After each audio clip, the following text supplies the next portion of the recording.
Hello students, class 11th relation and function जो हमारा topic चल रहा है, आज अपन उसको कंटिन्यू करने वाले हैं। आज अपन बात करने वाले हैं रिलेशन फंक्शन के अंदर कि रिलेशन क्या होता है। आज जो हमारा मेन फोकस है वो एक ही टॉपिक पर है और वो है हमारा कि बेटा रिलेशन क्या होता है। देखो, इससे पहले मैंने आपको क्या कार्टेशियन प्रोडक्ट समझा दिया है कि कार्टेशियन प्रोडक्ट क्या होता है। आपको एक चीज ध्यान रखनी है कि मैं आपको जो भी बता रहा हूं ना, ये स्टेप बाय स्टेप है। कार्टेशियन प्रोडक्ट अच्छे से कर लिया आपने तो रिलेशन भी आएगा, रिलेशन आप अच्छे से कर लोगे तो फंक्शन भी आएगा। फंक्शन बड़ा ही वेरी वेरी इंपॉर्टेंट टॉपिक है। तो चलिए स्टार्ट करते हैं। रिलेशन क्या होता है? तो let A and B any two non empty set. देखो, रिलेशन डिफाइन करने से पहली कंडीशन है कि कोई भी दो नॉन एम्प्टी सेट अपन को पता होने चाहिए। लिखते कैसे हैं? Relation is defined from A to B. ये आपको अक्सर बहुत सारी जगह देखने को मिलेगा, रिलेशन में ही मिलेगा, फंक्शन में ही मिलेगा। इसका मीनिंग क्या है? Relation is defined from A to B. A से बी में कोई एक रिलेशन डिफाइंड है, ठीक है। कार्टेशियन प्रोडक्ट मैंने आपको समझा दिया था, उसके बाद अब ध्यान रखें रिलेशन की डेफिनेशन क्या बनती है। रिलेशन इज अ सबसेट और equal to A cross B. Relation क्या होता है? या तो ए क्रॉस बी का सबसेट होता है या फिर उसके क्या होता है, इक्वल होता है। तो अब इसको एग्जांपल से समझें। जैसे मान लो सेट ए दिया हुआ है 5 6 7, सेट बी दिया हुआ है 1 4 9। अब अगर मैं ए क्रॉस बी की बात करूं तो उसके अंदर देखो बहुत सारे एलिमेंट आने वाले हैं। चलो एक कम कर दे ताकि अभी थोड़ा छोटा बन जाए।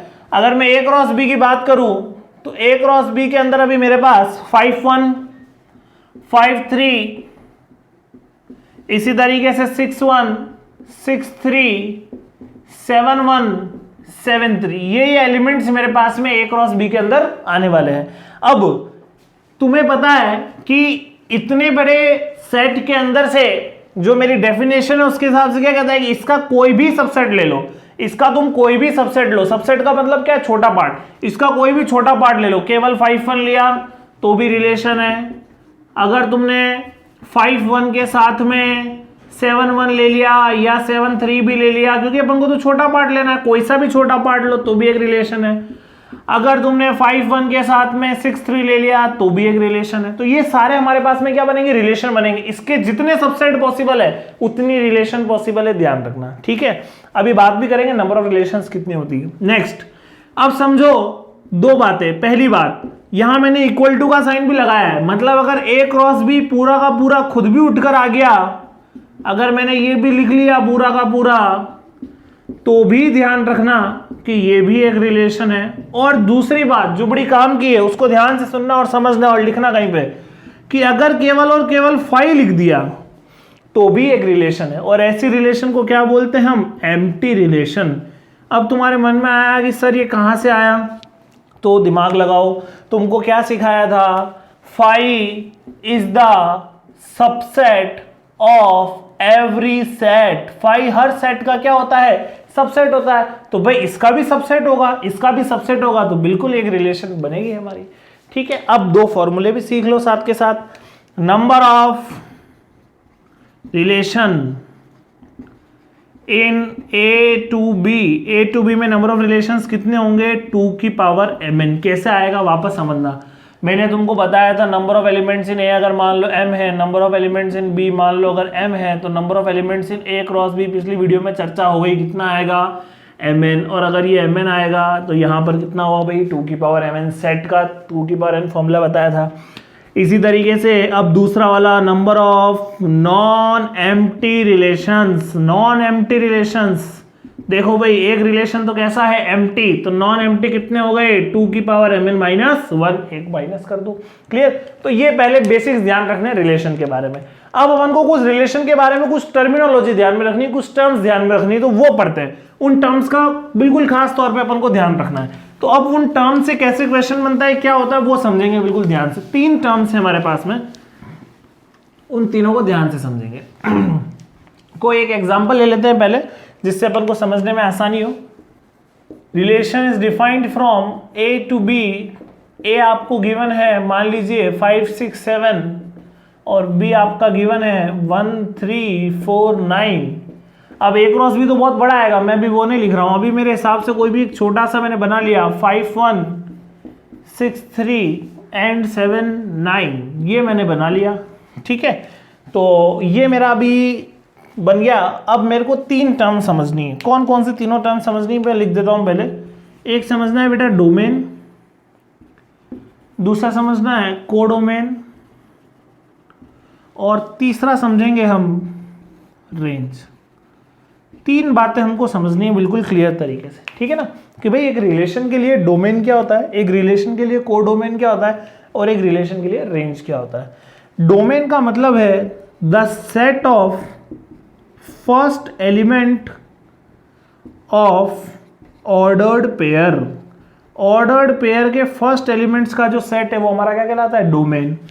रेंज का मतलब है the set of second element of ordered pair. Ordered pair के जो सेकंड एलिमेंट है वो हमारे क्या कहलाते हैं, रेंज। और कोडोमेन का मतलब है कंप्लीट सेट बी। अब तीनों को वापस समझना। देखो जब फंक्शन आएगा ना तब भी कोडोमेन की डेफिनेशन चेंज नहीं होगी, ये फिक्स है। इनको थोड़ा सा मॉडिफाई कर दूंगा मैं। कंप्लीट सेट बी का मतलब क्या हो पहले तो ये समझो। देखो रिलेशन हमेशा कहां से, ए टू बी किसी इस तरीके से डिफाइन होगा, तो जो भी बाद वाला सेट है वो हमारा हमेशा क्या कहलाएगा, कोडोमेन कहलाएगा। तो इस क्वेश्चन के लिए कोडोमेन कौन हो गया मेरा, 1349। तो मेरा आंसर आ गया 1349। हमेशा बिना रिलेशन को देखे भी अगर अपन कुछ बता सकते हैं तो वो हमेशा बता सकते हैं कोडोमेन। अब आते हैं डोमेन और रेंज पे। Set of first element, first elements का एक सेट बना लो, वो तुम्हारा क्या कहलाएगा, डोमेन। तो डोमेन हो गया 5 6 7, ये तुम्हारा क्या बन गया बेटा, domain. Set of second element, second elements में कौन कौन आ रहा, 139, 139 का बना लो, ये तुम्हारा क्या हो गया, रेंज। समझ में आ गई बात। फर्स्ट एलिमेंट्स वाले को तो बोलेंगे डोमेन और सेकंड एलिमेंट वाले को बोलेंगे रेंज। क्लियर। चलिए अब आपके लिए क्या करते हैं, एनसीईआरटी का एक क्वेश्चन लेते हैं। एनसीईआरटी का एक क्वेश्चन ले लेते हैं अपन। एनसीईआरटी क्वेश्चन नंबर 1 की बात कर लेते हैं, ठीक है। और क्वेश्चन नंबर 1 जो है मेरा क्वेश्चन है कि एक सेट ए दिया हुआ है बेटा 1 2 से लेकर 14 तक, सारे के सारे एलिमेंट है। Relation is defined on A to A में एक रिलेशन डिफाइंड है और रिलेशन आपको गिवन है। ये रिलेशन जो आपको गिवन है, ये गिवन है सेट बिल्डर फॉर्म में कुछ इस तरीके से, x, y such that 3x minus y equals to 0। और ये उसके काम की बात कि x एंड y बोथ कहां पे बिलोंग कर रहे हैं, ए में बिलोंग कर रहे हैं। क्लियर। और आपको इस रिलेशन के लिए क्या निकालना है, वही डोमेन, कोडोमेन और रेंज निकालना है। समझे ध्यान से। सबसे पहले हमेशा बात कर लो कोडोमेन की, अगर निकालनी है तो हर जगह निकालनी हो जरूरी भी नहीं है, सब जगह नहीं निकलवाते हैं। कोडोमेन क्या होता है, द कंप्लीट सेट बी, बाद वाला सेट। बाद वाला सेट अभी कौन है, ए है, मतलब इसकी कोडोमेन भी कौन है, ए है, तो कोडोमेन तो निकल गई, ये कोडोमेन काम खत्म। 1 से लेके 14 तक लिख देना, वो तुम्हारी कौन हो गई, कोडोमेन।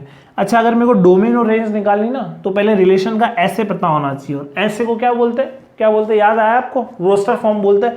मतलब ये भी सेट बिल्डर फॉर्म है। सेट बिल्डर फॉर्म से किस में जाना है मेरे को, रोस्टर फॉर्म में। तो देखो भी रोस्टर फॉर्म में रिलेशन लिख लो, बहुत आसान सी बात है, लेकिन एक छोटी सी बात का ध्यान रखना है, देखे ध्यान से। अगर मैंने x को 1 रखा, x को 1 रखूंगा तो y आएगा 3, x को 1 रखूंगा तो y आएगा 3, x को 2 रखा तो y आएगा 6, 3 रखा तो 9, 4 रखा तो 12, और अगर 5 रखा तो 15। और 15 लिखते ही तुम्हारा दिमाग बिल्कुल स्टॉप हो जाना चाहिए कि ये कैसे हो गया, क्योंकि x और y दोनों ही किस में बिलोंग करते हैं, a में। और a में कहां तक है, केवल 14 तक। 14 तक है तो 15 कहां से आएगा, इसको हटाओ, पॉसिबल ही नहीं है। क्लियर। ये तुमने किस में लिख दिया, रोस्टर फॉर्म में। रोस्टर फॉर्म में लिखने के बाद इसकी डोमेन, फर्स्ट एलिमेंट्स आ रहे हैं 1 2 3 4। दूसरा इसकी रेंज, सेकंड एलिमेंट्स कौन कौन आ रहे हैं 3 6 9 और 12। अगर कोडोमेन की बात करें तो कंप्लीट सेट ए का मतलब 1 2 से लेकर 14 तक। ये आपने इसकी तीनों चीजें निकाल ली। और ये केवल और केवल बहुत बेसिक सी बात है, एनसीईआरटी के अंदर सारे ही क्वेश्चन इसी तरीके से हैं, कुछ भी नया नहीं मिलेगा आपको, ठीक है ना। एक छोटा सा कंसेप्ट मैं और लेना चाह रहा हूँ, एक छोटा सा कंसेप्ट मैं आपको और बता देता हूँ, कहीं कहीं पे आप कंफ्यूज ना हो जाए, बाकी अपन नेक्स्ट वीडियो में उसको और देखेंगे डिटेल में। वो छोटा सा जो कंसेप्ट है आपका, वो रे डायग्राम और एरो डायग्राम से रिलेटेड है, कोई ज़्यादा बहुत बड़ी बात है नहीं। रे डायग्राम और एरो डायग्राम, अगर कहीं पे भी अपन को ये निकालना हो या दिया हुआ हो तो ये है क्या, पहले समझे। इसी क्वेश्चन के लिए बात करते हैं बेटा। ए टू ए में मेरा रिलेशन डिफाइंड था, ए के अंदर 1 2 3 4 5 6 से लेकर 14 तक के नंबर है, इधर भी मेरे पास 14 तक के नंबर है, ठीक है। मैंने उनको लिख दिया अभी, जैसे मेरी सुटेबल है उसके हिसाब से लिख दिया। क्लियर। अभी मैंने क्या किया था, 1 जाके मेरा 3 से रिलेट हुआ था, 2 जाके 6 से, 3 जाके 9 से और 4 जाके 12 से। तो जब अपन कुछ इस तरह का डायग्राम बनाते हैं, जब हम इन्हीं रिलेशन को, देखो ये सेट बिल्डर, ये रोस्टर फॉर्म है और ये मेरा रे या एरो डायग्राम, ऐसे भी हम रिलेट कर सकते हैं। ये मैं आपको फंक्शन के टाइम पे थोड़ा और डिटेल में बताऊंगा क्योंकि वहां ज्यादा काम में आएगा। अभी आप एनसीईआरटी सॉल्व करेंगे तो आपको कुछ इस तरह के क्वेश्चंस मिलेंगे, तो आप ट्राई कर सकते हैं, ठीक है ना। चलिए, तो ये आज अपना टॉपिक हो गया खत्म। रिलेशन क्या होता है, रिलेशन के लिए डोमेन, कोडोमेन और रेंज क्या होता है, बड़ा ही इंपॉर्टेंट है, ध्यान रखना। कोई भी दिक्कत आए तो जरूर बताएं। क्लियर। चैनल पे नए हैं तो सब्सक्राइब कर लीजिए, वीडियोस पसंद आ रही है तो लाइक जरूर करिएगा, और कोई भी डाउट आता है आपका तो मेरे तक जरूर पहुंचाए। Okay, thank you.